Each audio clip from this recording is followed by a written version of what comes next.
Bueno, Ariel, querido, gracias por recibirnos en tu casa. Sí. A mí me encantan las historias. Y estamos parados en el medio de la cancha, incluso como entrenador estás sentado del otro lado. Sí. En el más profundo de tus sueños de chico, ¿creías que ibas a estar acá parado? Y yo tenía el sueño de ser futbolista de Independiente. Era mi única ilusión en la niñez. Y bueno, realmente me las rebuscaba jugando al fútbol, pero mis padres vieron que por ahí el fútbol era otra cosa en ese momento. Había que jugar muy bien al fútbol para poder vivir del fútbol. Y bueno, ellos habrán visto en mí otra capacidad que no era justamente la de llegar a eso. Y era una época donde nosotros a los padres no teníamos mucha probabilidad de rebelarnos, ¿no? Una educación de clase media, siempre con un pater familiar muy fuerte. Y bueno, así que jugué en Banfield un tiempito en las inferiores y ahí era que elegir el colegio, que era bilingüe, el colegio Balmoral de Banfield, al cual ahí me formé, hice jardín de infantes a 5º año y bueno, también el colegio era muy importante para mí desde el punto de vista humano y por todo lo que significaba en mi formación como persona. Entonces tampoco yo insistí más de la cuenta porque en el colegio ¿Estabas bien en el colegio? Era feliz. ¿Estabas contento? Es también otro de mis lugares en el mundo. ¿Y lo viviste como una frustración, el hecho de no haber podido ser futbolista, cumplir el sueño de estar jugando para Independiente? Sí, un poco sí, porque yo quería ser futbolista y tenía una pasión enorme y yo decía, con el entusiasmo que tengo y las ganas que tengo voy a llegar por ganas, pero bueno, después todas estas cosas también pesaron y bueno, definitivamente no lo logré. Sin ánimo de meterme en tu edad, tu coquetería, ¿estamos hablando de 70, 80? Y no, yo 80. soy del 60. Ah, bueno, Sí, o sea, la década donde empieza es la década de oro del club. Mi padre me lleva a la sede en la primera Copa Libertadores. Me recuerdo muy vagamente que fuimos con unos vecinos que eran fanáticos de Independiente en el auto y vinimos a festejar acá a Mitre.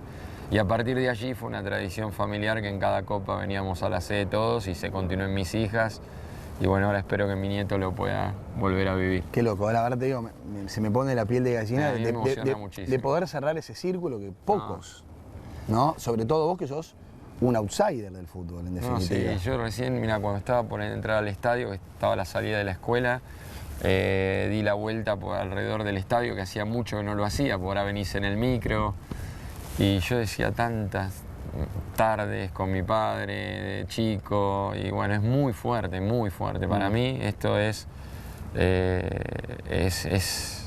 lo más lindo que me pasó en la vida con mis hijas y mi nieto, ¿no? Es muy fuerte para mí. Qué increíble, sí. Qué increíble. La historia increíble cuenta, y recién dije outsider y por ahí alguno estará como pensando qué estoy diciendo. Ariel es profesor de educación física. Sí, maestro, en realidad terminé el 3er año, justo volví a hacer el profesorado pensando que con eso podía ser entrenador.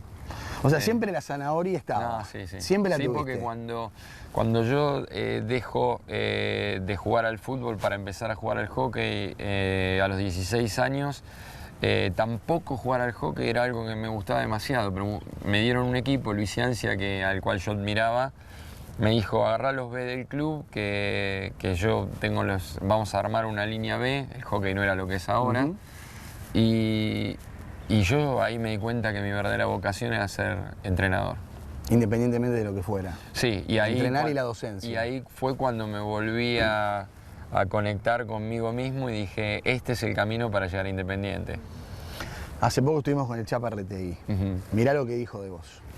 Ariel no me sorprende porque es un obsesivo de la metodología y del estudio y del pensamiento para poder mejorar, sea el deporte que sea. ¿Por qué no alguien del hockey, del básquet, del vóley, del rugby puede trabajar en el fútbol? Si gente del fútbol puede trabajar en otros deportes, porque hay gente en el fútbol con mucha capacidad. El Chapa hoy es, creo que, una de las grandes referencias del deporte que te dio la posibilidad de empezar a ser un maestro. Sí. Lindo lo que dijo. Sí, la verdad que, bueno, yo lo quiero mucho a Carlitos. Lo conocí cuando él tenía 12 años. Era una anécdota tremenda, fuimos con un club, el club alemán de Bursaco, y no habíamos era tipo una pretemporada en Semana Santa, una locura porque era muy amateur. Pero bueno, las convencí y llevé, y éramos 10. Entonces vamos a comprar un negocio y me atiende un señor y me dice, ¿a qué viene? No, a jugar al hockey. Ah, mi hijo Juan San Fernando, mi señora jugó toda la vida. Le digo, ¿no querrá venir que nos falta una? Mirá. Era la madre de Carlito. Mirá. Carlito en una bola rubia, Qué con grande. el palito ahí al lado mío haciendo dribbling. Y yo dirigiendo el equipo y la mamá jugaba de central y nos completó el equipo. Qué o sea, increíble. Bueno, en esto, lo de los, quiero mucho. en esto de los sueños, lograste un hito para Uruguay, que es ganar una medalla con un equipo de hockey en un juego panamericano, creo que fue en Santo Domingo. Sí, esa fue otra experiencia inolvidable. Tremenda experiencia, porque también ahí fue una beca del Comité Olímpico Internacional y empezamos un proceso con chicas que estudiaban y trabajaban todo el día y hicieron algo increíble que pocas veces vi en el deporte, porque se levantaban a las 5:30 de la mañana, a las 6 empezábamos de noche en el Liceo Militar de Uruguay, que era una carpeta que era como la alfombra de una casa, ni siquiera una cancha sintética. Y bueno, y a veces si los militares no estaban de buena onda o si no... Lo que pasaba en la Argentina en la cancha de Obras cuando era la única cancha sintética, también pasamos por eso acá con el hockey. Gracias a Dios ahora es el deporte nacional de las chicas. Y los varones, vos mirá lo que lograron. Pero bueno, retrotrayéndome a eso, fue un sacrificio enorme. A las 6 de la mañana oscuras empezamos a entrar en calor para, ni bien aclaraba, aprovechar la cancha, porque a las 7:30 se tenían que ir a trabajar. Entonces muchas de ellas salían rajando, a veces se duchaban con agua fría ahí en un bañito que había, si no iban a las casas y a trabajar, o a estudiar, o a las dos cosas. Y el lunes a la noche, por ejemplo, habíamos hecho eso a la mañana y a la noche en el Club Naval donde yo vivía había una canchita de fútbol 5 y ahí entrenábamos doble turno. Los martes igual, los miércoles turno simple, el jueves doble y yo me volví a Buenos Aires viernes, sábado y domingo. Ah, bueno. Fue una locura y lo hicieron y bueno, cuando logramos eso fue algo tremendo porque se lo merecían por el esfuerzo que habían hecho sin medios económicos, con un esfuerzo enorme de la Federación y del Comité Olímpico Uruguayo y sobre todo con el esfuerzo de ellas, ¿no? Y en esa corta carrera que ibas construyendo, todavía el fútbol no aparecía. Bueno, justo a la vuelta de ese Panamericano Arranca las charlas. arranco con Burruchaga. Ah, ahí está. Arranco con Burruchaga, haciéndole todo el videoanálisis a él. ¿Cómo llega ese contacto con él? Por el profe Coan, porque yo había tenido relación con Ale Sabela y con Pasarela y quería trabajar con ellos y ellos les sale el Monterrey y no me podían llevar porque para hacer eso había empresas que se dedicaban a eso en México. Y bueno, el profe antes de irse me lo presentó a Jorge y bueno, y ahí empezamos a trabajar juntos y trabajamos 6 años juntos. Pasé de ser su videoanalista a ser su ayudante de campo y aprendí mucho con él y bueno, obviamente voy a estar muy agradecido eternamente porque fue el que me dio la posibilidad de empezar en el fútbol, ¿no? ¿Sentías que te miraba medio de reojo? ¿Te costó insertarte al mundo del fútbol por venir del hockey? ¿Sentís que la gente hasta se mofaba de vos que eras de afuera para meterte en este mundo tan competitivo? No en lo que a mí realmente me importa, que son los futbolistas, que para mí es el tesoro más preciado. Por ahí sí en los medios y en los dirigentes, pero cuando llegué a Independiente, porque mientras estuve en Defensa y Justicia era inofensivo. Claro. Pero hiciste un campañón. Sí, bueno. Y estuviste con Almeida en el ascenso de River. Con y Almeida estuviste con en Burruchaga Banfield. mucho No, tiempo antes. y en el ascenso ¿no? de Banfield también, y también a Matías yo le estoy muy agradecido porque hay un preconcepto de que como que uno viene de afuera también a favor, que sabe más que los demás, y no es así. Yo aprendí mucho de Jorge, aprendí mucho de Sabela en charlas enormes con Alejandro, que para mí es un entrenador brillante de la elite mundial. Aprendí mucho de Matías, aprendí mucho de Pasarela también, un hombre, una experiencia formidable como futbolista y como entrenador. Así que yo traté de Adrián Domenech en cuanto a la formación en inferiores. He tenido la suerte de trabajar con gente de la cual he aprendido muchísimo y que es muy preparada, en contraposición a lo que muchos piensan de que el fútbol está atrasado. Bueno, no es así. ¿Cómo definirías el método Holland de trabajo? ¿Dónde parte y dónde se hace fuerte? Bueno, el método se basa en lo que yo viví acá en mi club. Es decir, yo empecé como entrenador de hockey queriendo que mis equipos jugaran como jugaba Independiente, como jugaban los equipos del Flaco Menotti en la época del 78, que a mí me maravilló cómo jugaba Argentina, porque yo había sufrido mucho en la infancia, la derrota en el Mundial de Inglaterra, luego quedar afuera la cancha de Boca en el 70. Claro, en el 69 para no ir al Mundial de México, con Perú, y también la del 74, que fue un papelón tremendo. Entonces, cuando vino Menotti, para mí fue ver que alguien tenía un proyecto, que alguien iba a posicionar el fútbol argentino de otro lugar, y encima de la manera que el equipo jugaba al fútbol y de la manera... Menotti era un adelantado de cómo era su metodología de entrenamiento. Entonces, yo lo que vi en ese Huracán del 73 y fundamental en mi Independiente del 67, que yo tenía 7 años, pero yo ya lo veía Independiente con Bernau, con Yasalde, con Artime, con Tarabini, con Savoy, con Mura. Independiente era un equipo...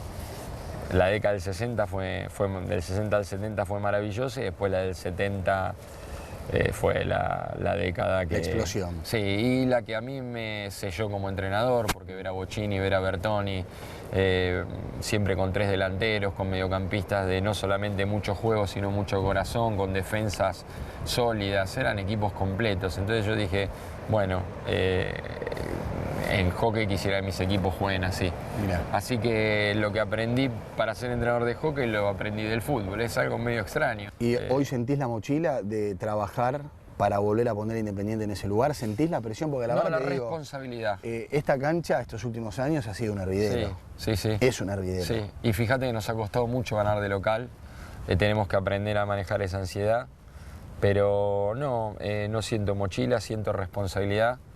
Me gustaría lograrlo.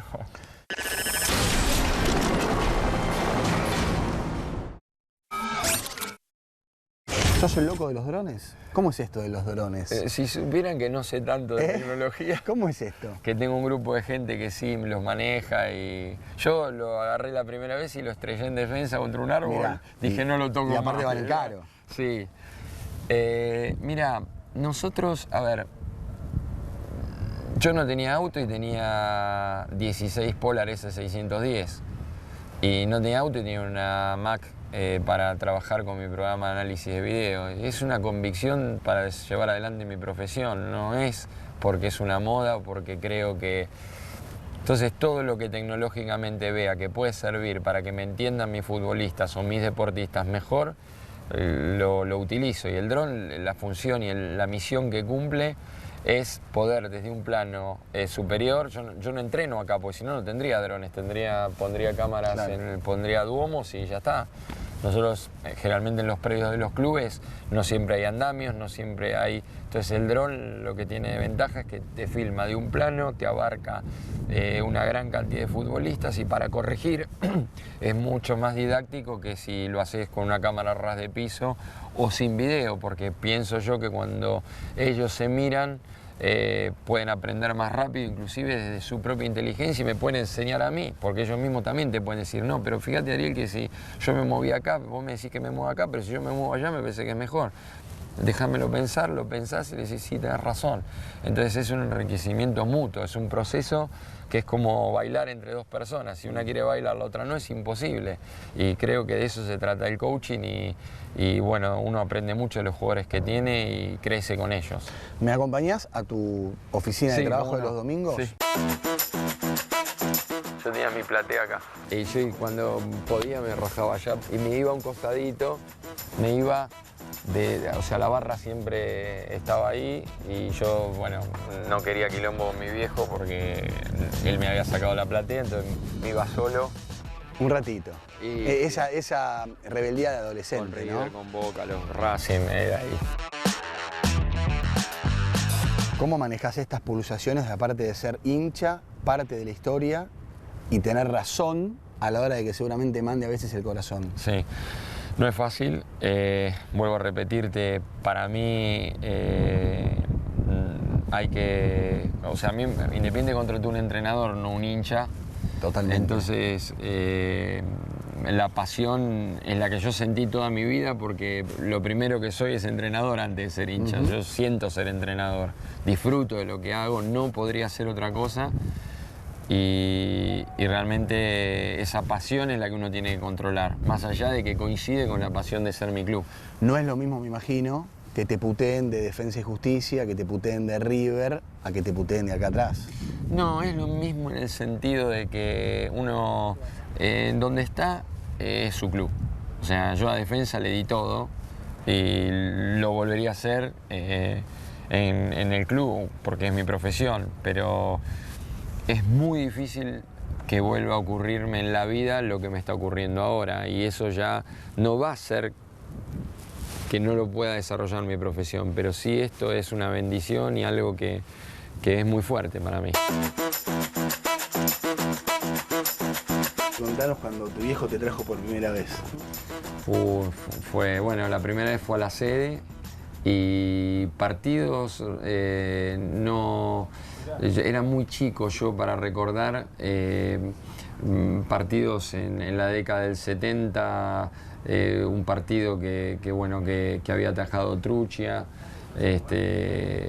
y los partidos que yo recuerdo ya profundamente son la final de la Libertadores del 72 contra los peruanos, los 2 goles de Maglione. Recuerdo el del Ajax acá, que empatamos 1-1, y fundamentalmente todos los que vinieron después, pero fundamentalmente el del Cruzeiro. Fue mágica porque jugamos primero con Central, un partido muy difícil. Central tenía un gran equipo, el Bocha hace un golazo allá, un 2-0, y teníamos que hacerle 3 goles al Cruzeiro la semana siguiente, y bueno, Independiente los hizo, y bueno, hizo el chivo allá, el gol de penal. Yo no lo podía creer, en el niño nos reventó una pelota en el travesaño acá a los 14 minutos. Cosas del chao, fútbol, un ¿no? gol y chao. Y se acaba todo. Y se acababa todo. Me quedé pensando en tu viejo. Y me quedé pensando en el partido de Racing. Y se me viene a la imagen el llanto, ese desconsolado tuyo de emoción, angustia, no sé hoy cómo definirlo. Sí, porque para nosotros el club era mucho más que el fútbol. Era para nosotros venir a la cancha. Yo tenía también un vecino pegado, que era como mi segundo papá. También se me representó él, porque él me traía a la cancha cuando papá no venía o no podía venir, y yo iba con él. Y bueno, todo eso para nosotros era muy fuerte, porque las pocas veces que Independiente perdía en esa época no había ni cena en casa de la bronca que teníamos, y lo vivíamos el fútbol de una manera muy apasionada, pero porque sentíamos al club muy profundamente. Siempre Independiente fue un club donde recién ahora administrativamente está siendo un club superlativo.